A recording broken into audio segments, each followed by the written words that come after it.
नमस्कार। Education technology ज्ञान channel में आपका स्वागत है। जैसे कि हमेशा की भांति मैं आपको एक नए नए वीडियो जो है देता रहता हूँ। नए नए वीडियो आप लोगों के सामने भेजता रहता हूँ और मेरा कोई भी वीडियो ऐसा नहीं है जो आपके फ़ायदेमंद न हो। अभी कल की बात है, कल एक स्कीम चल रहा है। उस स्कीम को चलते हुए 12 महीना हो गया लगभग, और मैं 12 महीने से उस स्कैम के प्रति लोगों को सचेत करता हूँ। लोगों को इस प्रकार के जो फ्रॉड हो रहे हैं उससे बचने की सलाह देता हूँ। और जो मेरे चैनल से जुड़े हुए लोग हैं, जिन लोगों ने मेरा चैनल सब्सक्राइब कर रखा है, वीडियो को लाइक करते हैं या कोई समस्या होती है तो कमेंट करते हैं, उनके साथ ज़िंदगी में कभी भी स्कैम हो जाए या कभी भी फ्रॉड हो जाए तो आप मुझे बता देना कि मेरे साथ ये हो गया और मैं आपके चैनल से जुड़ा हुआ था और मैं आपका वीडियो पूरा देखता था। जिस दिन आप ज्वाइन होते हो उसके बाद की बात है, यानी कि स्कैम पहले हो गया और उसके बाद आप ज्वाइनिंग कर रहे हो। उसके बाद तो बहुत सारे लोग आते हैं, वीडियो देखते हैं कि सर हमारे साथ ये हो गया, अब क्या करना है। जब चिड़िया चुग जाएगी खेत ना, तो उसके बाद कुछ नहीं होगा, दोबारा ही फसल लगानी पड़ेगी। तो कहने का अर्थ, कल निर्मल जी कॉमरेड जो उनका मोबाइल है वो हैक हो गया था। अब एक तो वो किसान सभा करते हैं और किसानों की जो समस्या होती है फसल बीमा से संबंधित, कर्ज माफ़ी से संबंधित या क्लेम से संबंधित विचार विमर्श करते रहते हैं और लोगों को क्लेम वगैरह दिलाते हैं या लोगों की जो किसानों की जो समस्याएं हैं उनको सुनते हैं। तो जो स्कैमर होता है, जो फ्रॉड करता है, जो पब्लिक से पैसे लूटने की कोशिश करता है, वो इसी प्रकार के व्हाट्सएप ग्रुप जो हैं वो ज्वाइन कर लेते हैं और उनका व्हाट्सएप हैक कर लेते हैं। जैसे कि मान लीजिए निर्मल जी कॉमरेड जो है वो किसानों से संबंधित जुड़े हुए हैं, ठीक है। सबसे ज़्यादा उनका मेन जो उद्देश्य होता है या मेन जो पॉइंट है वो है किसानों को बचाना या किसानों की समस्याओं को सुनना। मेन पॉइंट वो है, बाकी तो हर आदमी के सारे काम होते हैं। तो वो जो स्कैमर होता है, जो फ्रॉड करता है, वो इसी प्रकार से सुनता है। जैसे कि निर्मल जी क्या कर रहे थे, किसानों के प्रति जो भी फसल बीमा, ऋण माफ़ी या इस प्रकार के मैसेज जो हैं लोगों को भेज रहे थे। तो जो स्कैम कर रहा था, जिन्होंने निर्मल जी का व्हाट्सएप हैक किया, उन्होंने क्या किया, पीएम किसान फसल बीमा के नाम से इस प्रकार से एक जो फ्रॉड ऐप है, फ्रॉड एप्लीकेशन है, जिसको डाउनलोड करते ही किसानों का खाता जो है वो खाली हो सकता था, जो भी उनके क्लेम आया था वो साफ हो सकता था, और जो भी उनके अकाउंट में चाहे क्लेम का पैसा हो, चाहे उनका पर्सनल पैसा हो, चाहे कोई भी किसी प्रकार से पैसा हो, वो सारा अकाउंट खाली हो सकता था। तो इसी प्रकार के जो मैसेज हैं वो निर्मल जी के नाम से और किसी असामाजिक तत्व ने डाले। तो उनके ग्रुप में मैं भी जुड़ा हुआ था। तो जैसे ही मुझे मालूम पड़ा कि ये मैसेज फ्रॉड है, और इसके दो ही कारण हो सकते हैं। या तो निर्मल जी को ये मालूम नहीं है कि ये ऐप जो है इसको डाउनलोड करते ही किसानों का नुकसान हो सकता है या उनका खाता खाली हो सकता है, या तो उनको ये मालूम नहीं था या उनका मोबाइल हैक हो गया। दोनों में से एक ही कारण था, इसके अलावा कोई तीसरा कारण नहीं था। तब मैंने पर्सनल मैसेज किया, उनको पर्सनल मैसेज किया। तो पर्सनल मैसेज किया तो उन्होंने मेरे को क्या भेजा कि ये जो एप्लीकेशन है वो किसानों के लिए है, लेकिन ये भेजने वाला जो वो असामाजिक तत्व था जिसने हैक कर रखा था, और उसको अच्छी प्रकार से मालूम पड़ गया था कि मैं जो मैसेज भेज रहा हूँ वो पब्लिक को मालूम पड़ गया है कि ये फ्रॉड है, स्कैम है। तब मैंने निर्मल जी को कॉल किया तो उन्होंने कॉल उठाया। तो उन्होंने बोला कि मैंने तो इस प्रकार का कोई ग्रुप में मैसेज नहीं किया। तब उनको जैसे ही मैंने कॉल किया तो उसके बाद उन्होंने अपना व्हाट्सएप संभाला तो उनका व्हाट्सएप ओपन नहीं हो रहा था। ओपन तो कैसे होगा, वो हैकर के चंगुल में फंस गया था। तो उसके बाद फिर मैंने उनको एक थोड़ी सी जानकारी जितनी मेरे पास थी उनको मैंने दी, क्योंकि मैं सारा जो टेक्निकल से संबंधित जो भी काम होता है वो ही ज़्यादातर करता हूँ। कंप्यूटर से संबंधित कोई भी समस्या होती है तो उसको हल करना, या मोबाइल में मैं काम नहीं करता हूँ मोबाइल का, लेकिन ये इस प्रकार के जो ऐप हैं और हैं इनके बारे में चर्चा ज़रूर करता हूँ। तब उनको मैंने कॉल किया तो कॉल करने के बाद वो बोले कि मैंने ऐसा कुछ भी मैसेज नहीं डाला है पब्लिक के लिए। तो उन्होंने सबसे पहले फेसबुक पर एक मैसेज डाला कि मेरा मोबाइल नंबर हैक हो चुका है और इससे कोई भी आपके पास मैसेज आता है या सूचना आती है तो वो उस पर विश्वास नहीं किया जाए जब तक कि आगे वाली कोई सूचना हम नहीं दें। उसके बाद मैंने भी एक मैसेज डाला कि उनका मोबाइल जो है वो हैक हो चुका है और उस पर विश्वास अभी नहीं किया जाए। उसके बाद उनका दोबारा मेरे पास कॉल आया तो ये बताया कि ये इस प्रकार से मेरे द्वारा कोई मैसेज नहीं डाला गया है। तब मैंने उनको एक उपाय बताया। वो उपाय, आपका व्हाट्सएप भी कभी हैक हो जाए तो वो उपाय, पहला उपाय है, सबसे पहला जो आपके हाथ में है वो ज़रूर करना है। वो क्या करना है कि आपका जो मोबाइल हैक हुआ है वहाँ से आप अपनी सिम को क्या है निकाल लेंगे। सिम निकाल करके दूसरे मोबाइल में डालेंगे। जो मोबाइल हैक हो चुका है उसमें नहीं डालना है, दूसरे किसी मोबाइल में डालेंगे। और दूसरे मोबाइल में जो पहले से व्हाट्सएप चल रहा है तो उसको आप एक बार अनइंस्टॉल कर देंगे, किसी का भी हो चाहे वो। और वो जो सिम आपकी हैक हो चुकी है वो दूसरे मोबाइल में डालनी है। डालने के बाद दूसरे मोबाइल में प्ले स्टोर से व्हाट्सएप को डाउनलोड करना है। डाउनलोड करने के बाद में जो आपका अकाउंट हैक हुआ है उस अकाउंट को बनाने की कोशिश करनी है और उसमें OTP से अपना वेरीफाई कर लें। वेरीफाई करने के बाद आपका अकाउंट यदि लॉगिन हो जाता है तो 90% चांस ये हो जाते हैं कि आपका अकाउंट जो है वो रिकवर हो जाएगा।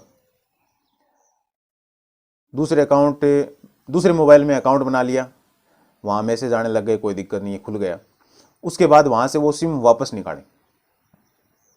वापस निकाल के एक बार यदि आपके पास कीपैड वाला फ़ोन और है तो उसमें भी वही प्रक्रिया करें। उसमें वो सिम डालें। सिम डालने के बाद वापस से वहाँ से आप कॉल वगैरह कर लें कीपैड वाले से, क्योंकि व्हाट्सएप तो उसमें होगा नहीं। तो एक दो किसी को कॉल कर लें ऐसे ही, 1-2 सेकंड, 15-20 सेकंड। और उसके बाद उससे वो सिम वापस निकालें और अपना जो व्हाट्सएप हैक हुआ था, जो मोबाइल मैन जिससे व्हाट्सएप हैक हुआ था, उसमें वो सिम वापस डालें और अपना व्हाट्सएप अकाउंट आप बनाएं।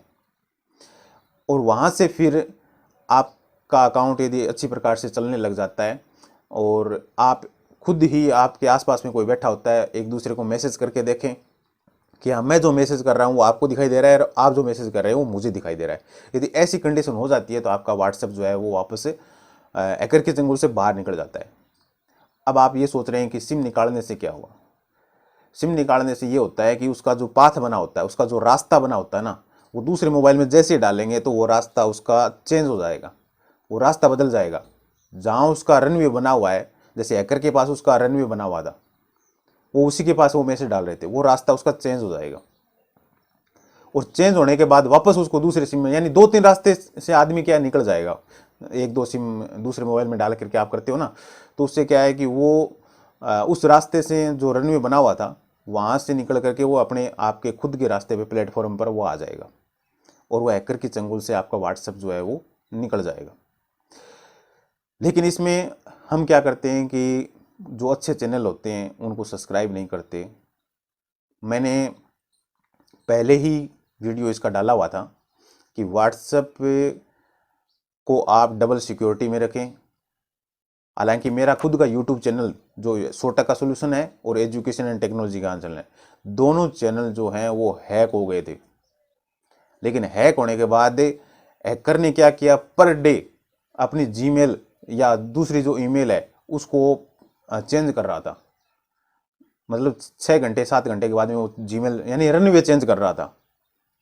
जैसे मैं बता रहा हूँ ना, व्हाट्सएप को रनवे चेंज कर रहे हैं, तो वैसे ही वो रनवे चेंज कर रहा था ईमेल बना बना करके। लेकिन मैंने फिर cybercrime-government.in, एक तो वेबसाइट ये है, आपके साथ जब भी कोई इस प्रकार से ऑनलाइन कुछ होता है, व्हाट्सएप हैक होता है, मोबाइल हैक होता है या और कुछ होता है, तो cybercrime-government.in इस वेबसाइट के ऊपर आप कंप्लेन रजिस्टर करें या फिर 1930 इस पर आप कॉल करके सूचना दें। तो मैंने cybercrime-government.in पे पहले, जैसे मेरा चैनल हैक हुआ था तो उसके ऊपर मैंने कंप्लेन दर्ज की। लेकिन जहाँ हम खुद अपनी कोशिश खुद करते हैं ना, वो सबसे ज़्यादा इम्पोर्टेंट होती है। मैंने 6 दिन के अंदर, 5 या 6 दिन के अंदर मेरा चैनल जो है वो हैकर की चंगुल से बाहर निकाल दिया था। ये तभी होता है कि जब आपको थोड़ी सी जानकारी हो। और पुलिस डिपार्टमेंट या जो सिक्योरिटी वाले हैं वो कितना लोगों की सहायता करेंगे। जब तक व्यक्ति खुद ये नहीं जानेगा कि मैं यहाँ ऐसे करूँगा तो ये होगा, तब तक कोई कुछ नहीं कर सकता। पुलिस वालों के पास फाइलों की ढेर लगी रहती है, और आजकल ऑनलाइन रिपोर्ट होती है, तो ऑनलाइन रिपोर्ट के अंदर पता नहीं कितनी कितनी फाइलें लगी हुई हैं। तो आपको खुद को सचेत होना है, और जब तक खुद सचेत नहीं होगे ना तब तक कुछ नहीं होगा, क्योंकि आप पता नहीं कितनी कितनी फाइलें कहाँ कहाँ कोर्टों में चक्कर काट रही हैं, कुछ नहीं होने वाला है। होगा भी तो क्या होगा, जब तक होगा तब तक आपके हाथ से सब कुछ निकल जाएगा।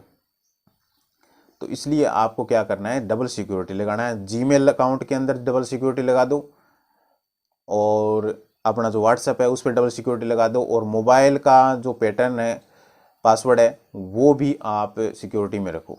ठीक है, ये 3-4 चीज़ें हैं। उसके बाद फ़ोनपे, गूगल पे, पेटीएम, ये जितने भी ऐप हैं जिससे आप पेमेंट वगैरह ट्रांसफ़र करते हो, सब में डबल सिक्योरिटी लगा दो। क्योंकि आजकल जो तकनीकी है बहुत ज़्यादा विकास कर चुकी है, और आजकल सबसे ज़्यादा एक फ्रॉड और भी हो रहा है। आपके पास कॉल आती है, वीडियो कॉल, और वीडियो कॉल में आपका कोई ना कोई रिश्तेदार दिखाई देता है, और वो आपसे पैसे मांगता है। अब आप क्या सोचते हो कि ये तो हमारा रिश्तेदार है, पैसे मांग रहा है, डाल देते हैं। वो आपका रिश्तेदार नहीं है। ठीक है, हो सकता है आपका रिश्तेदार ही हो, ओरिजिनल भी हो, लेकिन जहाँ स्कैम होता है ना, वहाँ की बात कर रहा हूँ मैं, वो आपका रिश्तेदार नहीं है। एआई टेक्नोलॉजी के द्वारा आज इतना विकास हो चुका है कि एआई टेक्नोलॉजी से जैसे क्लोन बनाए जाते हैं, जैसे मेरा क्लोन कोई भी बना लेगा, और वो सोचेगा कि आगे वाला ये सोचेगा कि हाँ ये तो अपने रिश्तेदार हैं या अपने जान पहचान का है, तो इससे हम बात करते हैं, क्या कहता है क्या नहीं। तो इससे आपको बचना है। इससे बचने का उपाय यही है कि आप जिस व्यक्ति से बात कर रहे हो, जिस क्लोन से बात कर रहे हो, क्लोन से, उस व्यक्ति का ओरिजिनल नंबर आपके पास होगा। या तो उसी नंबर पे कॉल करें, या फिर उसके घर पर कॉल करें। नॉर्मल कॉल करना है, वीडियो कॉल नहीं करना है, नॉर्मल कॉल करना है। तो उससे आपकी बात होती है, और आपको ऐसे लगता है कि हाँ सही व्यक्ति बात कर रहा है। नहीं तो क्या आता है, जैसे पुराने टाइम में जैसे अपने बीएसएनएल होते हैं ना, बीएसएनएल वाले कॉल, तो उसमें आवाज़ आती थी कट कट कट कट की। तो उस प्रकार की आवाज़ जहाँ पर भी आपको सुनाई दे, तो ये मान के चलो वहाँ आपके साथ स्कैम हो सकता है, फ्रॉड हो सकता है, क्योंकि आवाज़ स्पष्ट आती नहीं है। और ऐसी कंडीशन में आप क्या करें, जब तक आप क्लियर आवाज़ नहीं सुनो, जब तक ये क्लियर न हो जाए कि हाँ सामने वाला आपका रिश्तेदार ही है, आपका जानने वाला ही है, तब तक उसको पेमेंट नहीं भेजें, चाहे कितना ही वो मुसीबत में हो। ठीक है, पेमेंट नहीं भेजना है, और उसके पास नॉर्मल कॉल करनी है। और एक बचने का उपाय और है, आप अपने रिश्तेदार को जानते हो, उनके संबंधियों को भी जानते हो, तो उनसे एक बार ये ज़रूर पूछें कि आपके दादा का क्या नाम है, परदादा का क्या नाम है, परदादी का क्या नाम है, या और किसी रिश्तेदार का क्या नाम है। यदि वो सही सही रिप्लाई देते हैं तो इसका मतलब ये क्लियर हो जाता है कि हाँ वो सही आदमी है आगे वाला। डाउट होने की कंडीशन में ये बोल रहा हूँ मैं, डाउट यदि होता है तो इस प्रकार से आप कॉलिंग के ऊपर उसको वेरीफाई कर सकते हो। यदि गलत आदमी होगा तो उसको हो सकता है आपका खुद का ही नाम मालूम हो, उसके अलावा किसी को नाम मालूम ना हो। तो इस प्रकार के बहुत सारे स्कैम चल रहे हैं, इनसे आपको बचना है, और जितना बचोगे, खुद सचेत रहोगे, उतना ही फायदा होगा। दूसरे आपकी मदद नहीं कर सकते हैं। और मेरा उद्देश्य तो इतना ही है कि समाज से जो हैकर की जो गंदगी है इसको बाहर निकालना। और मैंने शायद 2-3 क्या 4-5 साल से मैं यही वीडियो इस प्रकार के डालता हूँ कि किस प्रकार से क्या क्या हैक हो रहा है, और उनका कोई ना कोई तोड़ भी निकला है। क्योंकि जैसे जैसे हैक होता है सिस्टम, वैसे वैसे हैकर भी क्या है, नई नई तकनीकी सामने लेके आते हैं। आजकल बिना ओटीपी के की अकाउंट खाली हो रहे हैं, ये भी एक स्कैम चला हुआ है। बिना ओटीपी अकाउंट खाली हो जाता है। वो कैसे होता है, जैसे ही आपका अकाउंट के अंदर आप जीरो बैलेंस देखते हो, तो आप ये सोचते हो कि मेरा अकाउंट खाली हो गया। हालांकि खाली नहीं होता है। वो हैकर क्या करते हैं, जो स्कैम करते हैं, वो क्या करते हैं कि आपका जो अकाउंट के अंदर जो बैलेंस है वो एफडी में कन्वर्ट कर देंगे, एफडी में। और एफडी में कन्वर्ट करने के बाद आप मेन बैलेंस देखोगे तो वो 0 मिलेगा।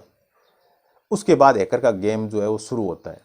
हैकर आपको फ़ोन करेगा, वो बोलेगा कि मैंने आपके खाते से पैसे निकाल लिए हैं। आप सोचोगे हाँ खाली हो गया। तब हैकर ये बोलेगा कि इतना पैसा आपका लगेगा और आपके ये पैसे वापस आ जाएंगे। तब आप उनको वो पैसे डालते हो या ओटीपी वगैरह देते हो। जैसे ही आप उनको ओटीपी वगैरह या पैसे डालते हो, उसके बाद आपका अकाउंट हकीकत में खाली हो जाएगा, साफ हो जाएगा। तो जो अनपढ़ हैं या जिनको टेक्निकल जानकारी कम है, ऐसे व्यक्तियों को एंड्रॉयड फ़ोन जो है वो नहीं रखना चाहिए। इस प्रकार का जो स्मार्टफोन है उसका उपयोग नहीं करना चाहिए। और ये चीज़ आप पढ़े लिखे व्यक्ति हैं वो जानते हैं, और जिस हर घर के अंदर आजकल पढ़ा लिखा है हर आदमी है। तो जैसे ही आप किसी परिवार में स्मार्टफोन देते हैं, परिवार के किसी सदस्य को स्मार्टफोन देते हैं, तो उससे पहले इस प्रकार की जानकारी उसको दें, और जानकारी देने के बाद ही उसको फ़ोन दें। अन्यथा कीपैड वाला फ़ोन दे दो, सबसे बेस्ट है। अन्यथा किसी के साथ आज के टाइम में कुछ भी किसी प्रकार से स्कैम हो सकता है और मालूम भी नहीं पड़ेगा। बहुत सारे केस इस प्रकार से हैं जिनका मालूम ही नहीं पड़ रहा है। लाखों रुपए के जो पेमेंट है वो अकाउंट से गायब हो रहे हैं। तो कल वाला जो मैसेज था, अभी निर्मल जी का जो अकाउंट है वो वापस से रिकवर कर दिया गया है। किसी प्रकार से कोई समस्या नहीं है उसके अंदर। अभी कोई भी मैसेज आएगा वो उनका ओरिजिनल होगा। उनके व्हाट्सएप पे डबल सिक्योरिटी भी लगवा दी गई है। सूचना से लेकर चैनल को सब्सक्राइब कर दें, लाइक करें, वीडियो को ज़्यादा से ज़्यादा शेयर करें। और यदि आप एक अच्छे समाज सेवक हैं, समाज सेवा का मतलब यही नहीं है कि हम आर्मी में लगें, पुलिस में लगें या नेता बने, उससे कोई मतलब नहीं है। आप किसी अच्छी बात जो होती है समाज के लिए, जो अच्छी बात होती है उसको बताना भी एक समाज सेवा होती है, सबसे बड़ी समाज सेवा होती है। जैसे मैं चैनल के माध्यम से लोगों को जागरूक करता हूँ, और आप मेरे बनाए वीडियो जो है लोगों को भेजें, लोगों को शेयर करें।